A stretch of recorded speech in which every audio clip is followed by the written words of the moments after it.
Halo semuanya, kita hidup di zaman yang bergerak cepat, teknologi berkembang pesat, informasi melimpah, dan tuntutan hidup semakin tinggi. Di tengah semua itu, kita dituntut untuk tetap kuat, tetap waras, tetap produktif, dan tetap baik-baik saja.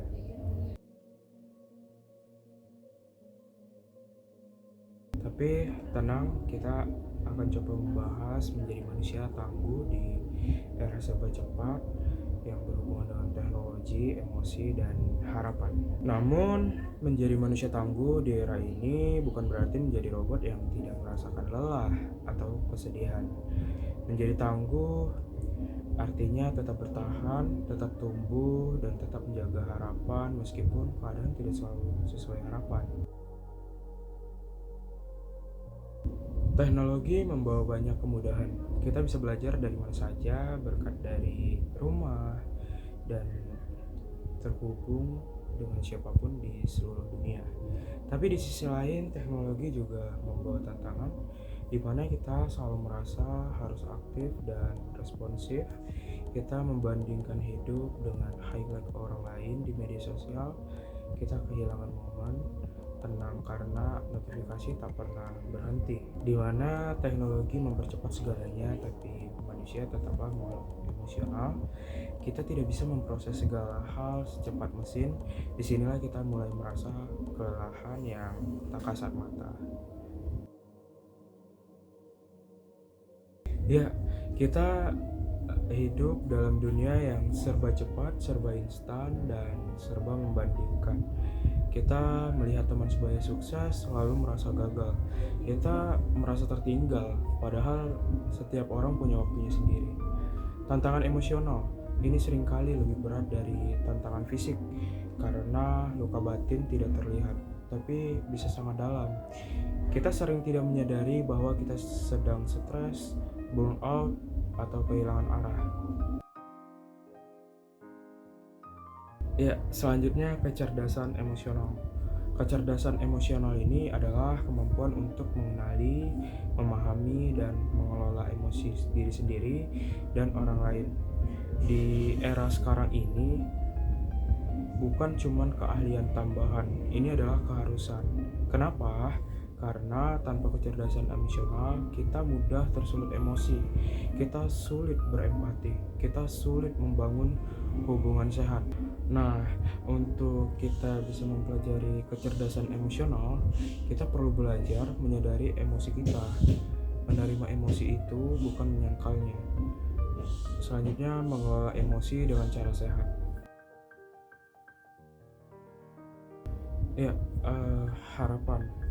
Harapan ini adalah suatu hal yang membuat manusia tetap berjalan, bahkan saat jalan gelap dan tak pasti gitu ya. Harapan bukan sekadar berpikir positif, harapan adalah keyakinan bahwa kita bisa membuat sesuatu jadi lebih baik. Dan harapan itu bisa dimulai dari hal kecil.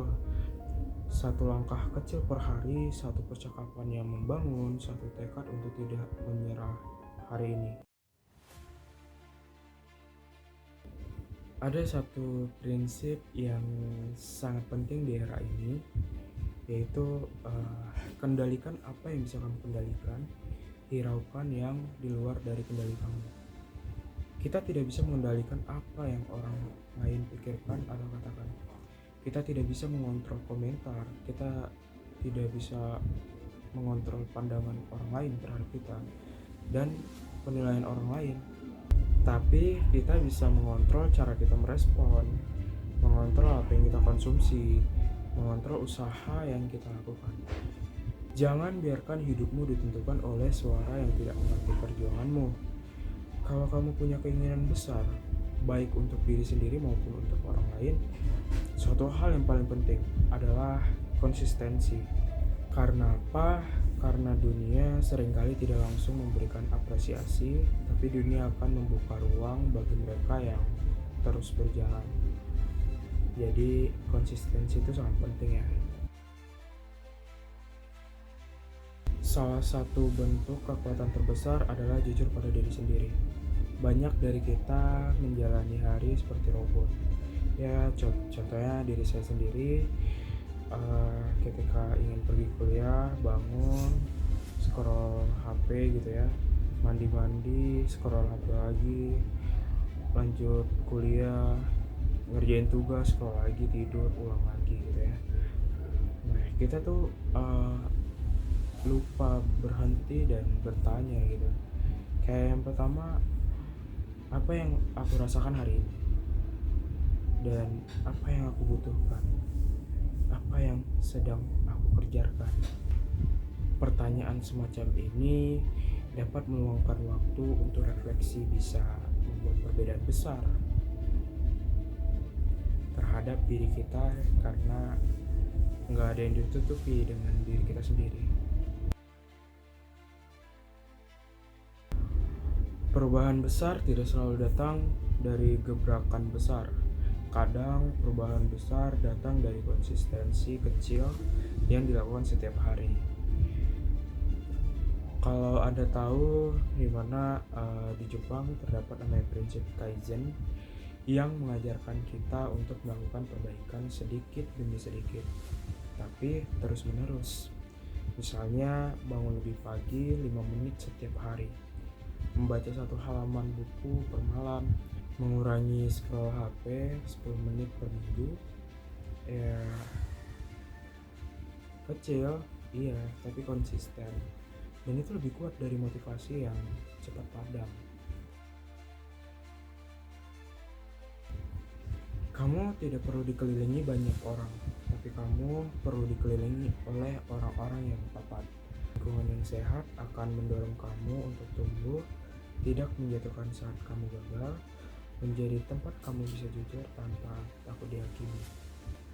Dengan cara kurasi lingkunganmu, seperti ikuti akun yang membuatmu termotivasi, batasi konsumsi yang bisa bikin kamu merasa rendah diri, bangun koneksi yang tulus, bukan sekedar basa-basi.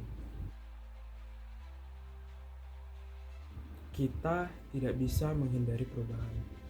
Dunia akan terus bergerak cepat, teknologi akan terus berkembang, tantangan akan terus datang. Tapi kita bisa memilih untuk tetap jujur pada diri sendiri, mengelola emosi dengan sehat, memegang harapan dengan erat, fokus pada apa yang bisa dikendalikan, dan berjalan perlahan tapi pasti. Menjadi manusia tangguh bukan berarti tidak pernah jatuh, tapi memilih untuk bangkit lagi dan lagi meskipun pelan, meskipun sendiri, meskipun belum terlihat oleh siapapun. Karena pada akhirnya hidup ini bukan tentang siapa yang paling cepat, tapi siapa yang paling mampu bertahan. Dan kamu bisa jadi salah satunya.